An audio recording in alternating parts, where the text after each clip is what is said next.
Before we pray, let's first take a moment to listen to God's word, and then we'll pray together. The Bible in Matthew chapter 10 verse 16 says, "Behold, I send you out as sheep in the midst of wolves. Therefore be wise as serpents and harmless as doves." This is a divine warning. Jesus, in his love and honesty, never promised us a life without opposition. Instead, he told us plainly that following him would place us in a world that is not always safe, a world where evil is real, where spiritual battles are constant, and where deception is subtle. And so, he calls us to walk in wisdom, to be alert to the schemes of the enemy, and at the same time to carry a pure heart, one that remains gentle, loving, and uncorrupted. Wisdom is not optional for the believer. It is protection. It is the spiritual discernment to see the trap before it's sprung, to recognize the false voice before it leads you astray, and to avoid the seeds of division before they take root. This is why God's word tells us over and over to be watchful, be sober-minded, and stand firm in the faith. And people of God, one of the first and most effective ways the enemy attacks is by breaking unity among believers. He knows the power of harmony. He knows the strength of a people who stand together in prayer and in faith. That's why he works so hard to sow discord, to whisper lies, to magnify offenses, and to stir up misunderstandings. Let's see what the Bible reveals about this. Acts chapter 2 verses 1 to 2 says, "And when the day of Pentecost was fully come, they were all with one accord in one place. And suddenly there came a sound from heaven as of a rushing mighty wind, and it filled all the house where they were sitting." This is not a coincidence. The Holy Spirit didn't just fall at a random moment. God moved mightily when his people were together in one accord, unified in purpose, unified in worship, and unified in their cry for him. No competitions, no hidden agendas, no bitterness. It was all about Jesus. And it was in that atmosphere that the heavens opened and the Spirit came in power. Now imagine this. If you and I, if your family, if your church, if even just a few believers locked arms and prayed in unity, calling upon the name of Jesus with one heart and one focus, do you not think God would move? Do you not believe that chains would break, that doors would open, that heaven's power would touch the earth? This is exactly why the enemy targets unity. It is not just about keeping Christians apart physically. It's about breaking the spiritual agreement that invites God's glory. If he can stir up mistrust, hurt feelings, offense, and division, then he can weaken the very environment where God's Spirit loves to dwell. It's interesting, isn't it, how easy it is to get people to agree on things of the world. Suggest watching a movie, planning a trip, or hosting a party, everyone is suddenly in agreement. But call for a prayer meeting, and suddenly there are distractions, excuses, and resistance. This is not just coincidence, this is warfare. The devil is working to make prayer gatherings rare and unity fragile. That's why, beloved, we must pray for wisdom, not just to see through the lies of the enemy in our personal lives, but to guard the unity of the body of Christ. Your personal prayer life is essential, but so is praying with others. There is a kind of power in agreement prayer that cannot be substituted. Jesus himself tells us this in Matthew chapter 18, verses 19 and 20. "Again I say unto you, that if two of you shall agree on earth as touching anything that they shall ask, it shall be done for them of my Father which is in heaven. For where 2 or 3 are gathered together in my name, there am I in the midst of them. This is a promise. Agreement in prayer is not just 2 people speaking words at the same time. It is 2 hearts aligned in faith, seeking God's will together. And Jesus says, when that happens, the Father moves, heaven responds, the presence of Christ Himself fills that space. So I encourage you, make this a priority in your life. Find someone you can stand with in prayer. Ask the Lord to lead you to a prayer partner. This could be your spouse, your child, a close friend, or even a fellow believer you meet in church. Don't take it lightly. Pray together over your home, over your work, over your community. Stand together in faith when one of you is weary. Cover each other in intercession. This is not about legalism. It's about strengthening your spiritual defenses. It's about understanding that your prayers are not just personal. They are part of a greater war in the heavenly realms. The Bible says in Ephesians chapter 6 that we wrestle not against flesh and blood, but against spiritual forces of darkness. If the enemy is organized enough to launch coordinated attacks, we must be intentional enough to stand in coordinated prayer. Unity in prayer builds spiritual walls that are hard for the enemy to penetrate. It creates an atmosphere where miracles can happen. It strengthens your faith when life gets hard. And it pleases the heart of God because unity reflects His nature. Guard your relationships with humility. Be quick to forgive. Refuse to entertain gossip or criticism. The enemy cannot break what you refuse to surrender.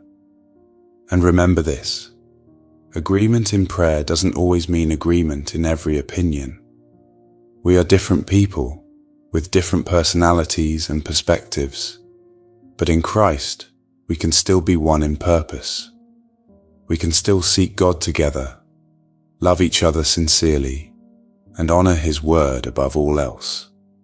Today, I urge you, invest in prayer, both privately and together with others. Protect the unity God has placed around you. Pray that the Lord will give you discernment to see the enemy's tactics before they take root. And pray that He will give you the humility and grace to respond in a way that keeps the body of Christ strong and united. Now let's take a moment to pray together. Dear Lord Jesus, today we come before you with a humble request. Let there be unity in our lives, in our homes, and in every relationship you have entrusted to us. Lord, we know that true unity is not man-made. It comes from your Spirit. It is a gift from heaven, and so we ask for it earnestly. Let there be unity in our families as we stand together and declare that Jesus Christ is the King of Kings and the Lord of Lords. I pray that every family represented here would have one heart and one voice to worship you, to pray together, and to seek your face together. Let there be no division, no pride, no hidden walls, only the oneness that comes from loving and serving the same Savior. Lord, send into our lives people who will walk this journey of faith alongside us. Bring into our paths those who will pray with us and for us. Surround us with those who are on fire for you, whose hearts are burning with love for your presence. God, we desire to live in obedience to your word, as it says in Romans 15 verses 5 and 6. Now may the God of patience and comfort grant you to be like-minded toward one another, according to Christ Jesus, that you may with one mind and one mouth glorify the God and Father of our Lord Jesus Christ. Give us this grace, Lord, to be like-minded, to have one purpose, and to glorify you with one united voice. Let our unity be a testimony to the world that we belong to Jesus. Father, we take a stand against every scheme of the enemy that seeks to divide us. We know that Satan comes to steal, kill, and destroy, and one of his greatest weapons is disunity. But in the mighty name of Jesus, we rebuke every plan of conflict, every whisper of strife, every seed of offense that the enemy tries to sow among us. We declare that his plans will fail, and that the peace of Christ will rule in our hearts and in our homes. Lord, I lift up every person who is praying with me right now. You know their struggles. You see the battles they are fighting, some in their marriages, some in their friendships, some within their own families. You see the spiritual attacks that try to bring distance, coldness, and misunderstanding. But today, we choose to look to you, to trust in you, and to depend on you completely. Jesus, you are our shield and our defender. You are the chief cornerstone that holds everything together. Without you, relationships crumble. Without you, love grows cold. But with you, broken families can be restored. With you, hurting marriages can be healed. With you, estranged hearts can be reconciled. And so we cry out to you, Lord. Heal what is broken. Mend what is torn. Restore what has been lost. We refuse to allow the enemy to divide and conquer in our homes.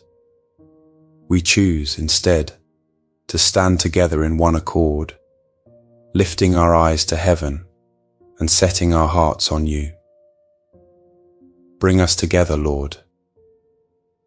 Lead each one of us to form friendships with godly men and women who will stand with us in prayer, who will sharpen our faith, and who will remind us of your promises when we are tempted to forget. And Lord, even as you bring new people into our lives, help us to remember the command you have already given us in Romans 12, verses 14 to 16. Bless those who persecute you. Bless and do not curse. Rejoice with those who rejoice. Mourn with those who mourn. Live in harmony with one another. Do not be proud, but be willing to associate with people of low position. Do not be conceited. Give us pure hearts, Lord.